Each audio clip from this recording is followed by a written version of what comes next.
wafdigan ballaaran ee horseedka u ah hogaamintiisa Dr. Axmed Maxamed Silaanye madaxweynaha Soomaaliland oo wali sii wata safarkoodii xogogaal noqoshada xaaladda dalka ayaa gaaray maanta magaalada Gambadha ee xarunta gobolka Sool gaar ahaan furinta hore ee ay fadhiyaan ciidamada qalabka sida ee qaranka Soomaaliland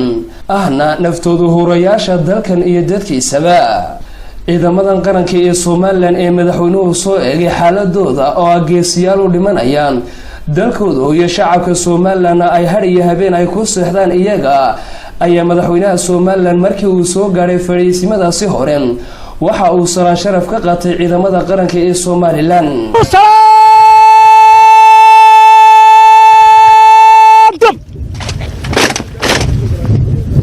mudana madaxweyne ku soo dhawow cutub ciidanka qaranka aaga bari ka tirsan ya salaantaada diyaar oo ku soo dhawow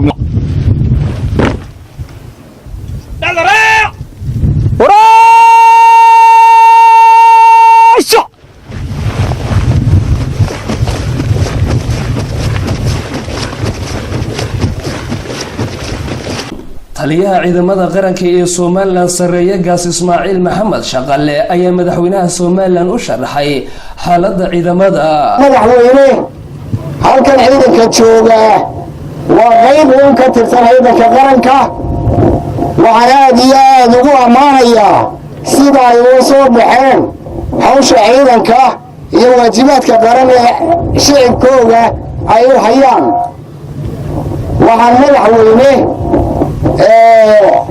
aanu aad iyo aad kuugu ammaanaynaa kulanka aad meesha ballaaran oo meesha fog uga timid si aad u aragto nolosha ciidanka sida ay u nool yihiin saanadooda mudane Axmed Xaaji Cali Cadime wasiirka wasaaradda gaashaandhigga ee Soomaaliland ayaa hambalyo u diray ciidamada qalabka sida ee Soomaaliland ee ku sugan jiid hore Soomaaliland saka waa subax gooni ah oo ka duwan subaxyadii faraha badnaa oo idinkoo kaligiina oo dhufaysada ku jira oo cadowga daafacaya aad ku jirteen waana waxaad u barateen waa mihraddiinni iyo xirfaddii aad ku soo caanomaajeen waxaa halka saaka loo yimi warar badan oo wanaagsan baabaryahan ba iska soo dabadhacaya oo ka imanaya ciidamada qaranka oo ku saabsan sida ay heeganka ugu yihiin difaaca qarankooda iyagaan cidna wax ammaanaysiinaynin cidna waxba uga tudhaynin markay taasu imanaysay waxaa la goostay sanadkan bilowgiisa in waana wax ugu weyn oo ciidamo hadiyad loo siiyo ama boqorka ama madaxweynaha qaranka inuu markaa hortooda tago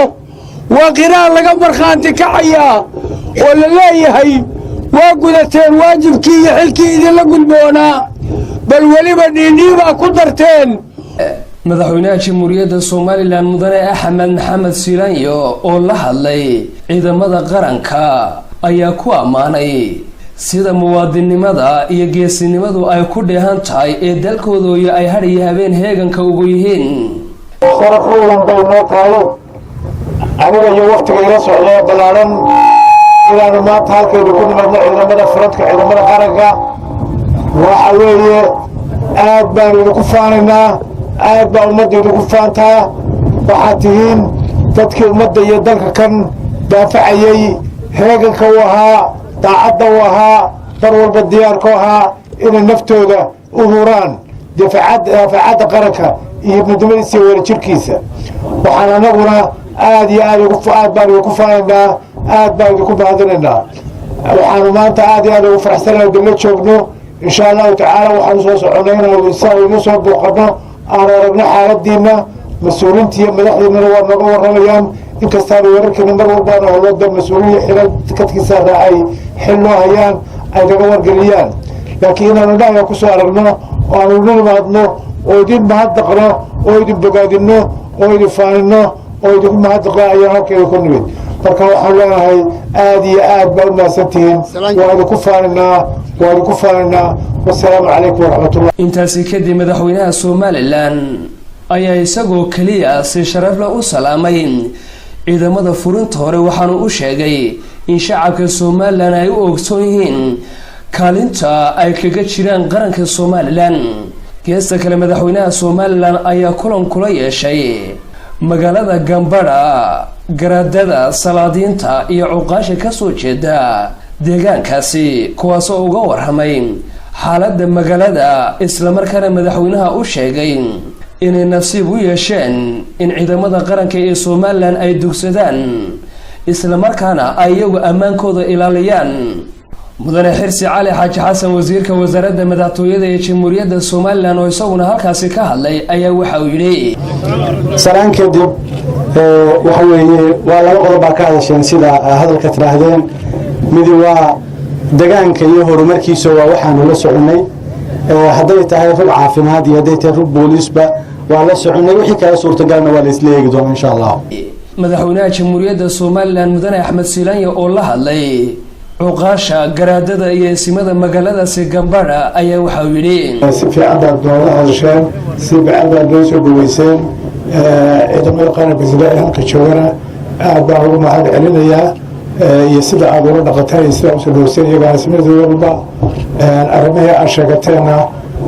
dalka waxaan u maraynaa xoolo noqonaa baahida dalku qabay waxa tabaayeen aan ogaano tabashooyinka qaarkood waa la dhigay jawaabay wixii kale ee baahiya ee jirtana marba waxaan diyaarinaynaa inaan tixgelino anigu waxaan diyaarinaynaa inaan dhaqanno waxaan diyaarinaynaa wax la qabano waxaan diyaarinaynaa wax wada qabsano ayaan diyaarinaynaa inaan isfahanno oo isafgarano oo ka wada hadlaynaa oo isu sheegaynaa oo isu cadeynaynaa marka waxaan leeyahay wixii loo baahayay iyo wixii aad sheegateen dadweyne ka gargaaraynaa oo ay ka qabanayna insha Allah taala. geesta kale madaxweynaha jamhuuriyadda Somaliland ayaa si cad markiiba uga jawaabay baahiyaha ay odayaashaasi u sheegteen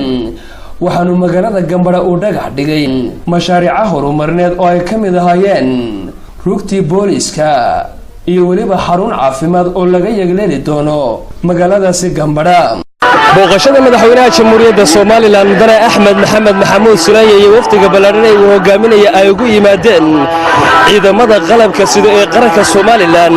ee lafdabarta u ah qaranka Somaliland ayaan ahayn markii ugu horeysay oo booqasho ku yimaado taasoo noqonaysa markii labaad waxaanay taasi ka turjumaysaa sida madaxweynaha jamhuuriyadda Somaliland mudane Axmed Maxamed Maxamuud Silaanye uu markasta ugu helayahay ciidamada qalabka sida ee Somaliland oo ah kuwa